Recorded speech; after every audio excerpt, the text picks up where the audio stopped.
Every soul is a candle. Good evening, everybody. Welcome to Creative Spirituality. This is Phillip Namanworth. Glad to say that we are back again in our continuing conversation that is now about 38 years old. It's one conversation that started in 1987. So how many years ago? Like 38 years, and it's been ongoing. And since many people come with different ideas, with their wonderful selves and their incredible journeys, the conversation goes on and on and on. So I remember reading a book of Indian folk tales, and what they would do is one would just twist right into the next one. And studying of deep self and soul and spiritual stuff has a way of winding deeper and deeper into oneself and finding new questions. Stephen, I was saying to Brian that since he's maybe reading Noah for the first time, if you haven't read it, please read Parshat Noah this week, because it's one of those stories that everybody thinks they have known. We've all heard about it, right? We've all heard about Adam and Chava, but when we study it here, we see it's not anything like that. So it would be very good, since it's such a known story in our culture, for us to read what it actually says in the Torah. A little bit of what we did last week with the story of Adam and Chava, and reading it was meant to give us a real idea of how the truth has been presented to us. Linda, you had something to say? I was just going to interrupt and say if anybody would like to read the Torah portion after class with me online, then that would be good. We can do that. That way you'll have read it. We'll read it through I'll share an app. Okay, great. Hello, Chandra.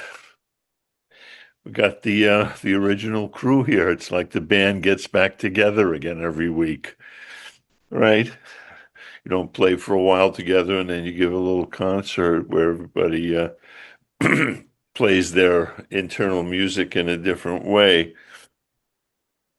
And the Torah is called a song. It's more than that, but it says actually in Parshas Harazinu, you shall write this song of the Torah. One of the similarities, though it is not songs, it's Torah, and it's truth in a different way, is that music is a gift that was given to us because it vibrates parts of our soul and being that are beyond reason and intellect and emotion. There's something that touches us. People hear music and they feel something very, very deeply, and they don't have to necessarily know something much about the music. But of course, once you do know something about the music, you hear it in a different way. So the same thing with Torah. The more you know about what Torah is and who you are, you can start hearing the messages in a certain way, and also have a greater option of how you see yourself, which is very important. One example is that we live in a culture that talks a great amount about self-esteem and how I feel about myself. I mean, in the 90s, we were called the me generation. There was so much concentration on narcissism and me. Well, it meant that you had to find your sense of being and well-being in different things you did. Whereas the Torah says that you have meaning because God said you have meaning. The creator of the world made you. He put you here. He says you have something to do. And the more you find out about doing it, the more you feel like you're being useful in the world, even when you're feeling one way or the other. One can, of course, I'm not saying this person needs help, that you can go get help.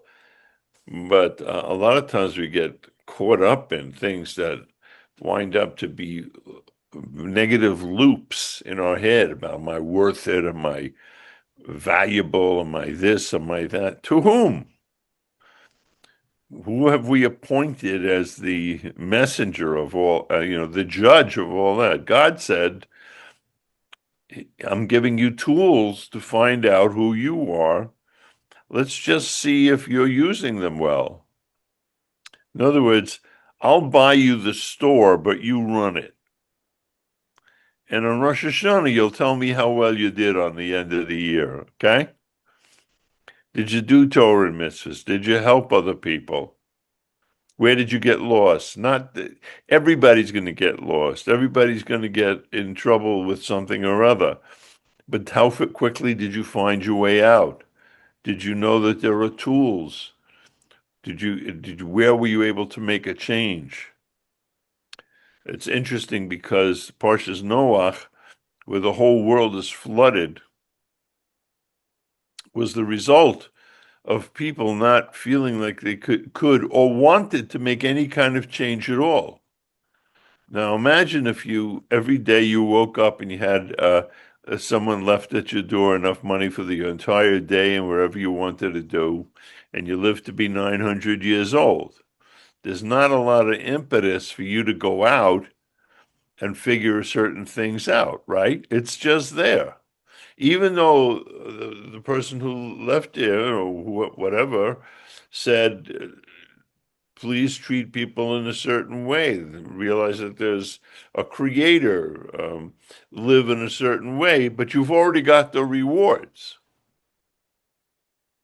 So what comes into play when something like that happens? What comes into play when something like that happens is free choice. Because you can choose how you're going to live without having to say, well, if I live this way, I'll have my basic needs if they're already taken care of. And there were 10 generations from Adam to Noah that consistently chose to live in a destructive, corrupt way. Now, it's interesting because when we're reading the Torah, you constantly see that the generations did not improve. It would normally be in terms of technology, let's say. Today, they discover something every day that's miles ahead of what it used to be. In the 1900s, it would, maybe it would take every 30 or 40 years to get something new. And before that, it could have taken 1,000 years. Here, you discover something new every day. But the point is, what am I going to do with what I discover? What is my goal in life? Do I have one? What's my job in life? I always seem to be confused. I get up in the morning, I go to work, I do this, I have a beer, I do this. But what about the rest of me that would like to feel in some way different? And one could possibly say, because the culture sort of tells you that, they keep talking about change, but nothing changes. And we often think about, there are so many you ever go into a Barnes and Noble or something and look at all the self-help books, right? There's so many. And there's new ones every year. If any of them worked, you wouldn't need the rest of them. Right? If someone writes a self-help book that works, why do you need all the rest of the self-help books? But they obviously, maybe they help one or two people here or one thing or two people there. And this is not to say that the Torah is a self-help book. It's a beyond the self-help book. It's to your real self, to understand who you are, to understand that you have a special light that was given to you at birth, and that the way the world works is exactly the way you experience it. Many people think if I were better, if I were different, if I were smarter, if I were this or that, there wouldn't be so many challenges in life. Now, we've only read the first 2 chapters in the Torah. The first one starts by saying that the world was chaotic and void. The second one's going to tell you that there's a huge flood. Now, if this is the blueprint, it's telling you that your life is going to have certain kinds of floods. Certain things are going to happen to you. One could say that seems like an awfully cruel thing. God made the world and all of a sudden he's flooding it out because we're imperfect. It's not exactly like that. It's the flood in a way is a mikvah. The world was very insensitive. It was made a little bit sharper than it is now. And it was insensitive to holiness. One had to dig a lot harder to find that part of themselves and relate to it and make those kind of choices. But people kept making other choices until it says Noah found favor in God's eyes. So Noah, there were other people along the way. Hanoch, who started to be that kind of person. There were some people who understood. They knew about Adam. Listen, Adam died at the age of 930. A lot of these people knew him. They knew him. Abraham knew Noah. Abraham was a lot. Abraham was 58, I think, when Noah died. These are people who actually knew each other, and they knew how the world worked, and they saw real people. And the Torah comes to tell you, I've got a blueprint for you, but it's a kind of blueprint that you have to stay for all of the acts to figure out what act one is. Otherwise, you could say, well, why don't you, if this is a book of laws and how to live, why don't you just start telling me about the mitzvahs at first? I don't need this other history, but you do. Because in the beginning, as we said, God made all mankind in the Tselem Elohim, in a God's image, every single person. It was meant for the whole world to have a blueprint, which they do. The Jews have the Torah because of what Abraham did, and the rest of the world has what's called the Noahide laws, the 7 Noahide laws, which have 53 extensions and everything like that. In other words, there are ways that a person can lead a perfectly righteous life, whether they're Jewish or not.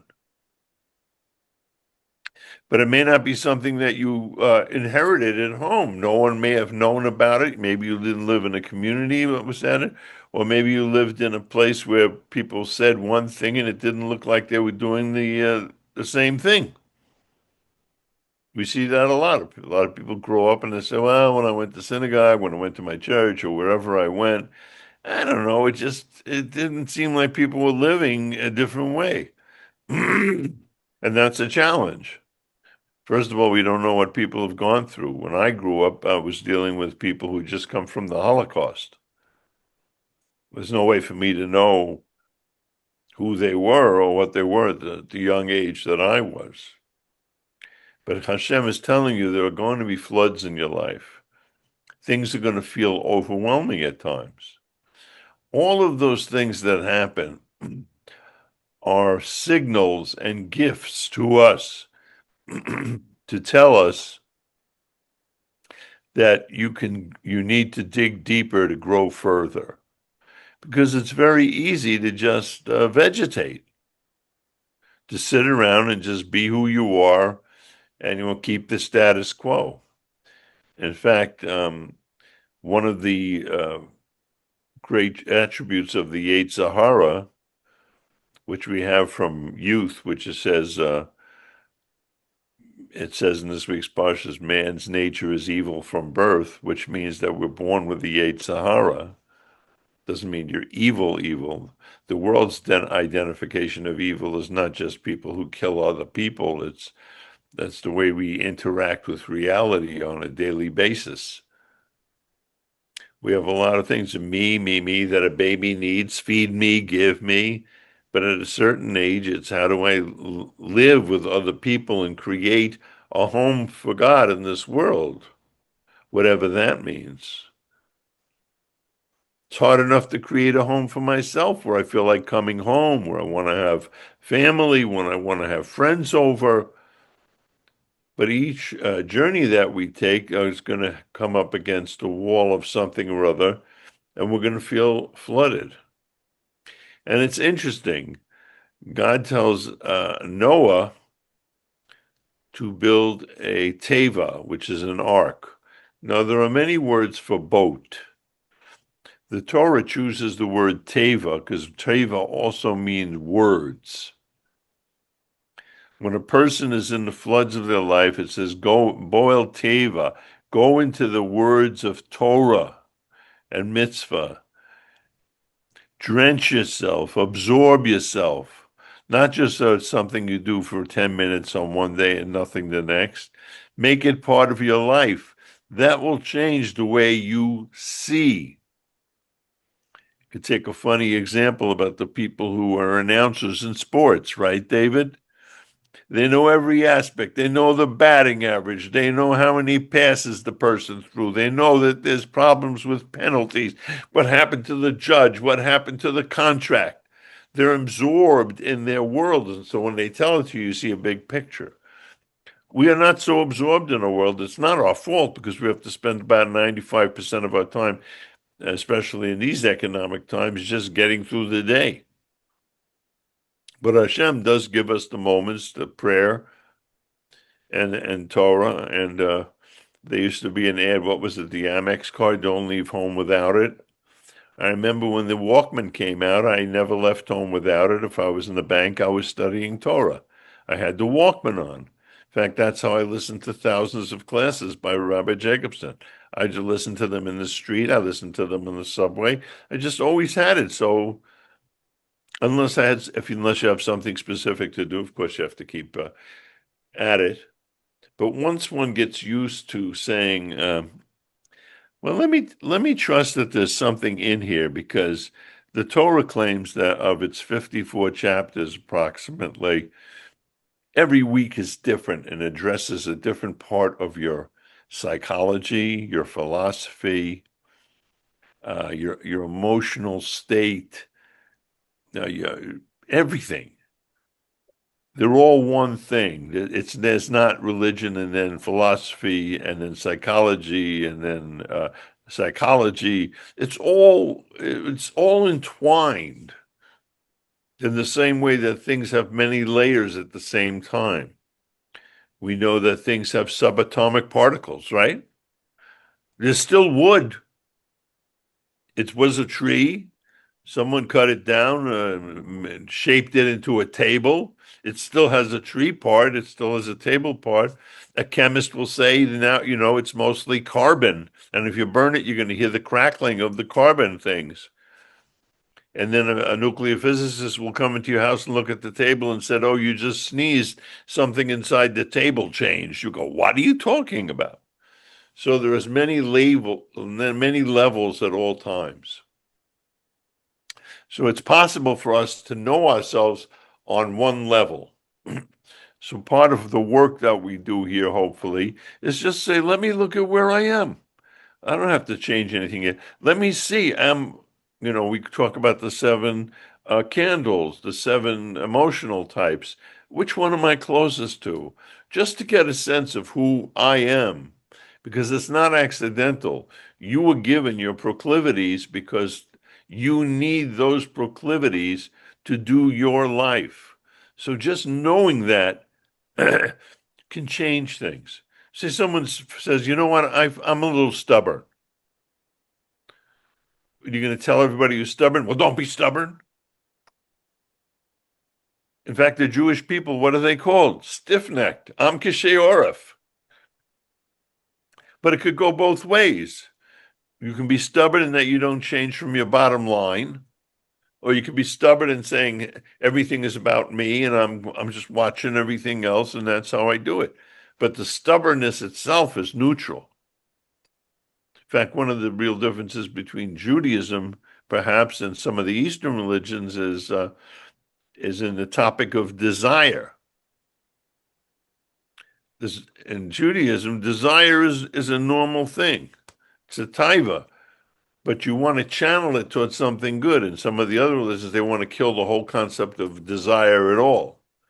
We don't necessarily believe that because Hashem wants you to desire them. If you're with a friend, they want to feel that you desire to be with them. Is it enough to just say, well, I have nothing to do, we're just together, yeah, we'll hang out, watch a movie? You want to feel like that the person has some interest, uh, because there's real connection between people. Maybe sometimes people are connected because they look at another person and they understand that their struggles remind me somewhat of my struggles, which is all valid. But what do we do with the information? The Torah has it's people like to think, someone once asked me in an interview, so you were looking for answers in life, you became religious? I said, no, I was looking for better questions. One answer could change from day to day. You think you have an answer and you stop there? The Torah itself says you're infinite. It says no matter how far you've come, you can go a little further. Not to drive yourself crazy, but just to understand that since you're connected to the infinite, your abilities are connected to the infinite. Now, that doesn't mean all of a sudden you're going to become a Martian, but it does mean that maybe the person you are next year can look back and say, you know what? This is really amazing. There's certain things that feel just, I never imagined that I could get to this point. And if we're lucky, we have those moments. But in order to do that, we have to get in the ark. Now, what was the ark? The world was going under, for sure. The ark was a secure place, protective. And that's what a child needs when it's young.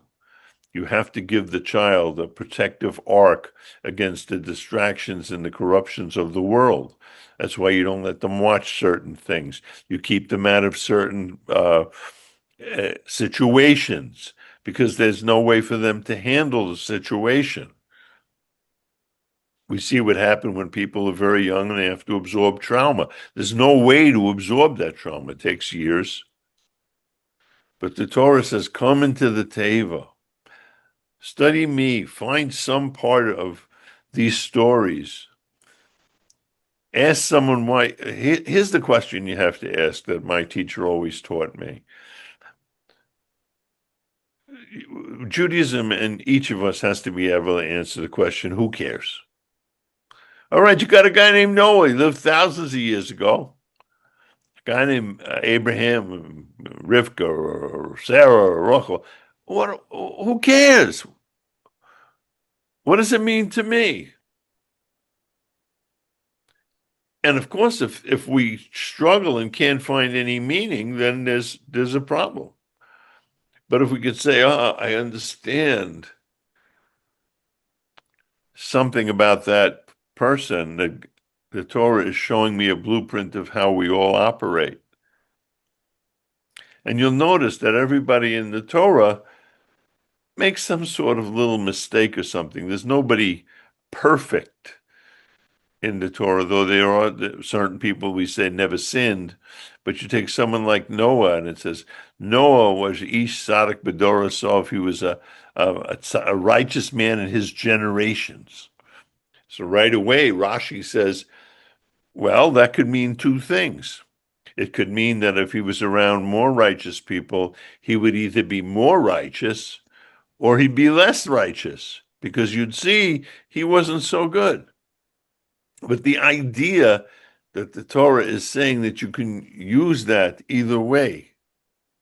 Because what happens if you read the Parsha, the first thing he does when he comes out of the Teva after a whole year, is there 365 days. It goes in on the 17th of Keshvan in 1 year, and 1656, I believe, and comes out in 1657 on the 27th.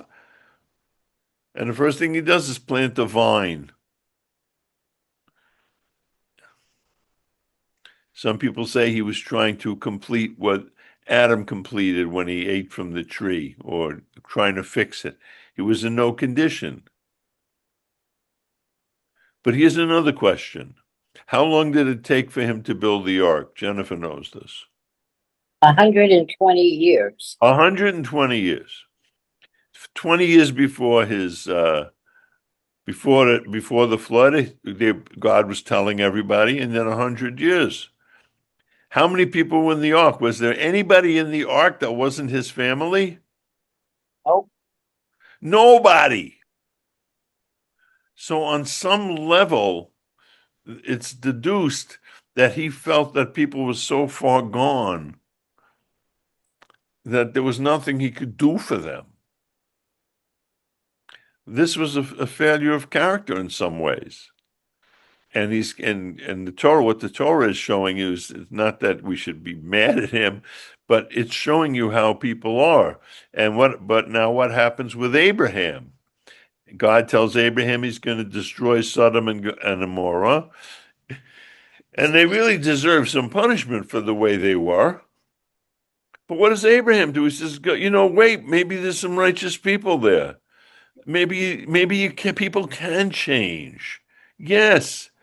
Maybe if you find just a few, they can influence everybody else. But then he couldn't. So that's a higher level. But what's the highest level? The highest level is Moses saying to God, if you destroy the Jewish people, take me out of your book. If you destroy the sinners. We're one. I understand the concept of oneness. If you made me a leader, I can't be a leader if I don't have every particular kind of spice and person in the world, because we all have something to give to one another. And these stories and these messages are constantly reiterated in the Torah to give us the kind of strength we need.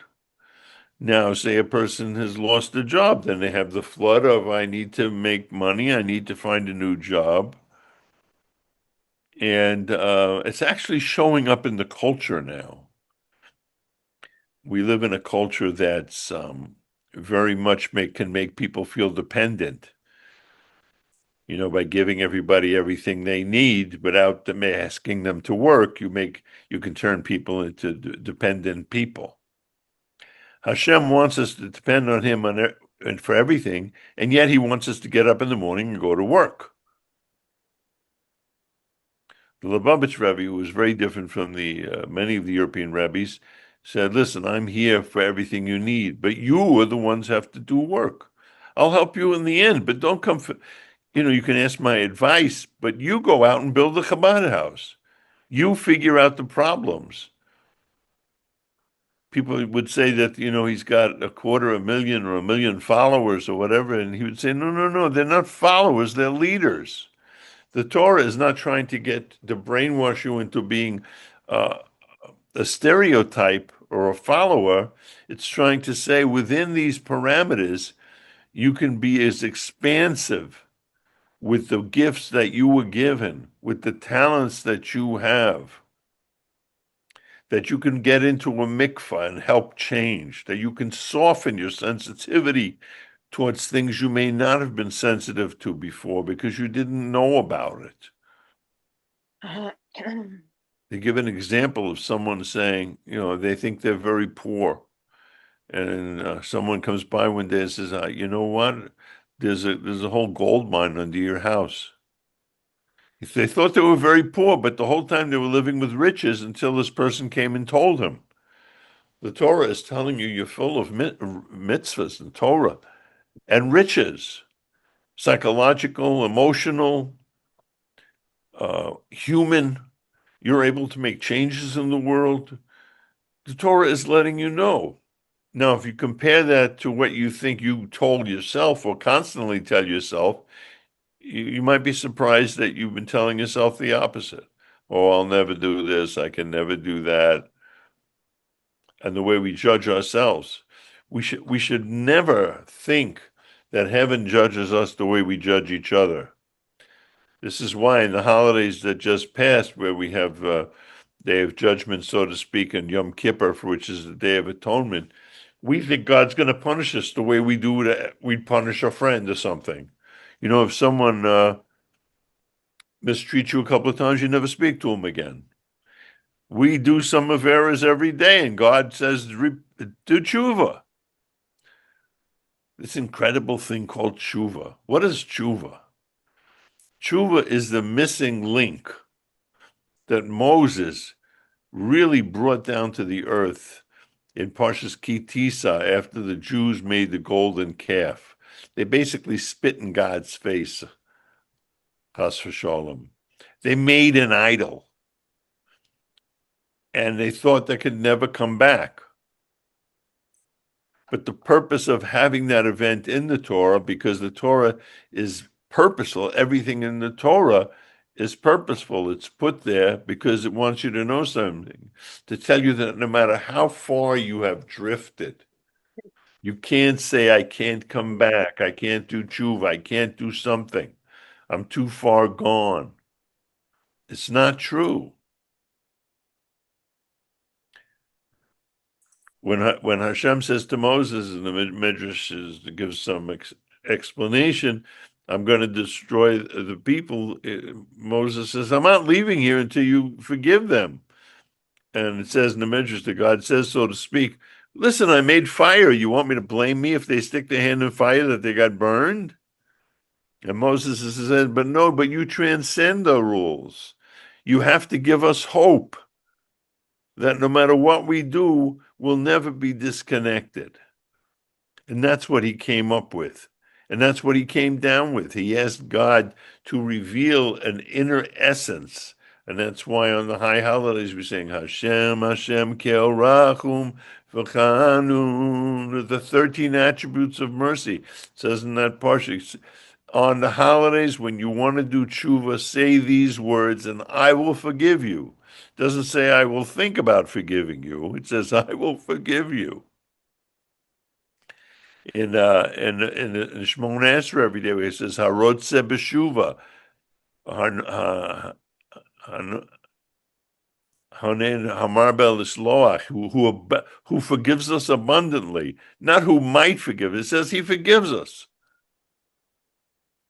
Now, we're not talking about somebody with a white beard sitting on a throne somewhere. This is not the idea of Hashem that we have.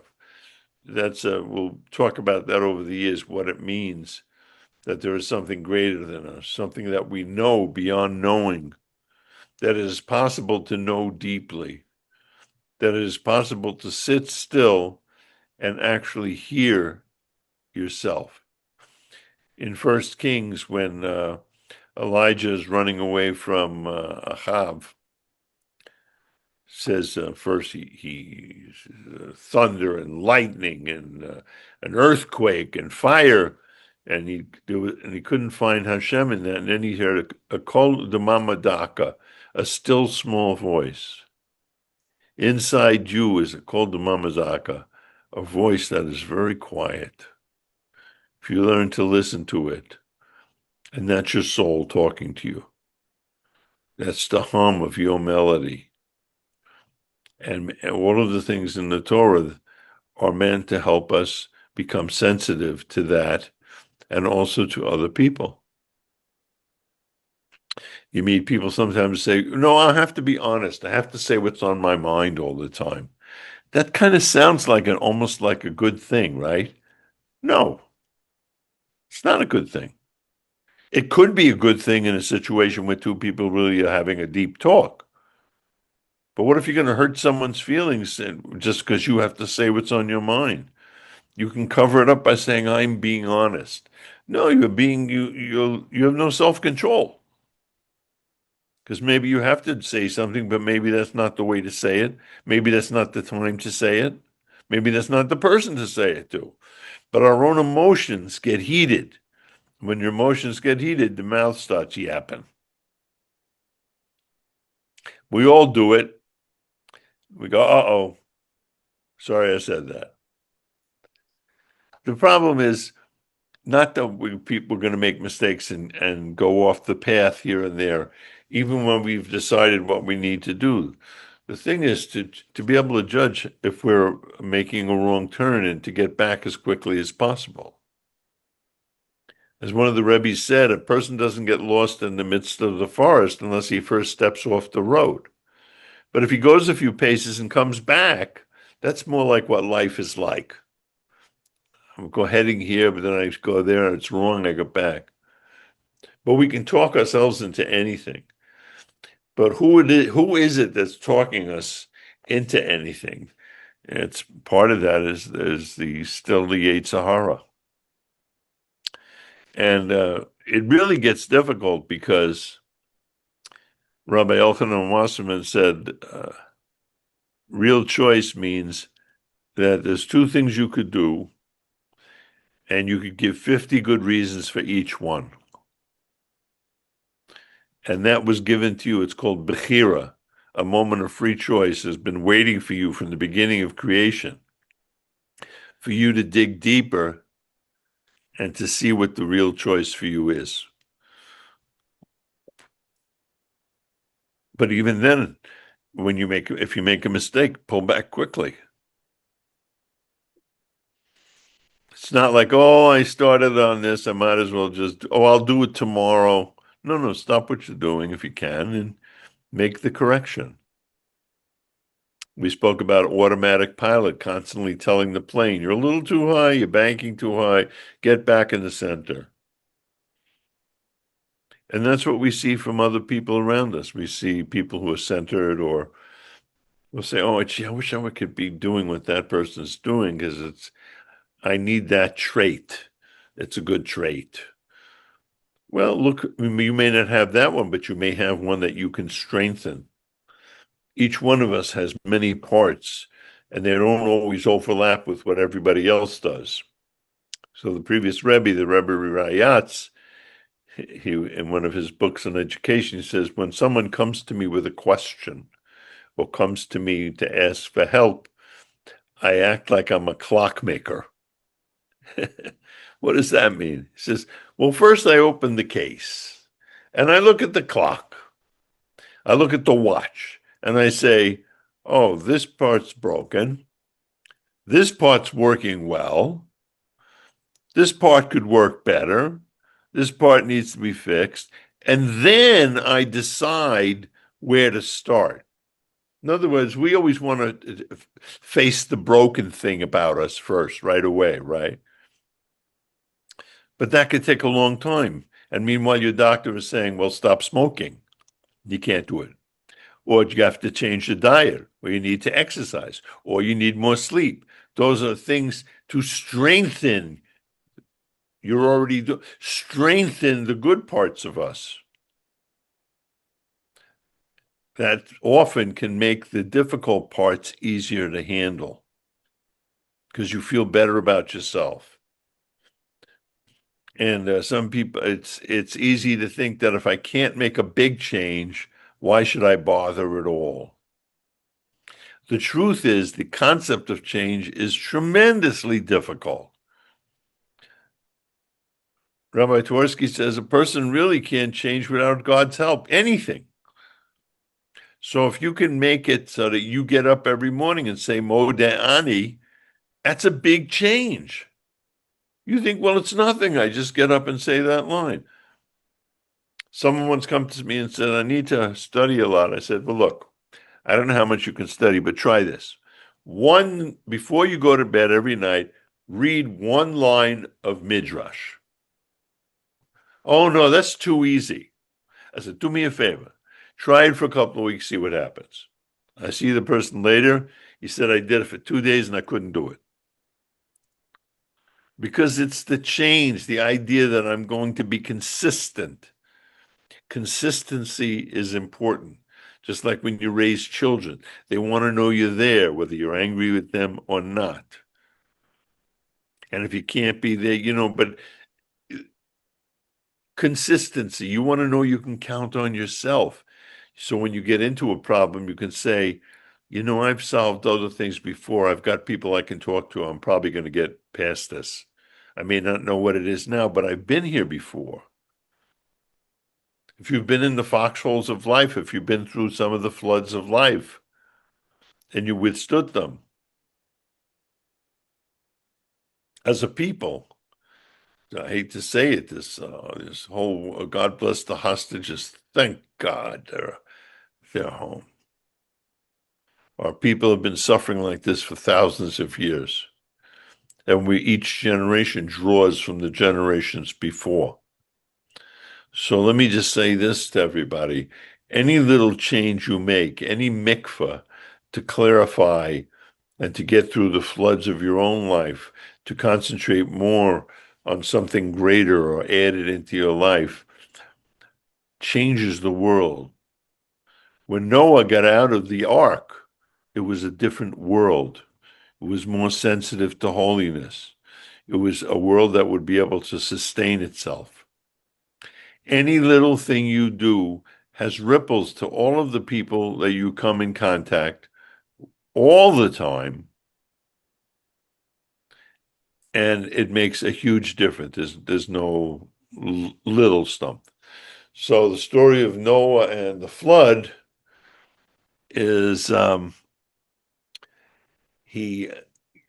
put him in isolation and saved the animals. They came in 2 by 2, but the pure animals, there was 7 of each, in case anybody didn't know that. It's one of the things you might learn if you read it. And he gets out and he makes a sacrifice. And the world is different, but something in him hasn't changed yet. And then he has a downfall. Later we see in that same chapter, it's really a brutal chapter. They build the Tower of Babel. They want to fight against God himself in an organized way.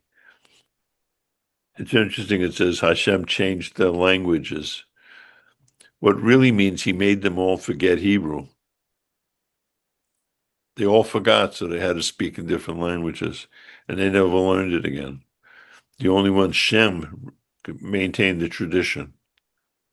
That's why the Jewish people speak that language. So I give everybody a bracha that you should know that the floods of life come to help us, and don't look for them. There's enough that come our way without us having to add any more or to prove that we're strong. Don't forget you have friends to talk to, rabbis, mentors, teachers, children, there's many texts. And once you understand that you're in a flood, some people just never know they're in a flood. They think this is my life every day. It's more Mishigas. No. That's a flood. And that flood's going to abate. And you'll be in a boat on top of a mountain in Mount Ararat in Turkey. And it'll be a whole new world, and you'll have powers that you never knew you had before. So give everybody a bracha for Parshat Noach. At the end of Parshat Noach, a really good thing happens. The first 3 chapters of the Torah are like this. In the first chapter, it starts off good, and then it ends kind of rough. Second chapter starts off rough with Noah, but then it ends with Abraham. Next week, Parshas Lech Lecha, it starts good with Abraham, and it's all good. It's the 3rd chapter. So give everybody a bracha of Hatzlacha. We should thank Hashem for everything we have every moment, and thank God the hostages are home. May He keep the Jewish people safe. For Shleimah Pesach ben Yoman ben Keli Yitta, and Shendel Pestel Bas Brina, and Saharon ben Shimcha, and all people who need healing, David ben Rachel. And may we find Avas Yisrael and Achdus Yisrael. And we'll see you again, hopefully next week. It's Phillip Namanworth, Creative Spirituality. Thank you for tuning in. Every soul is a candle. Every soul is a candle of God, sent down to this world, to your special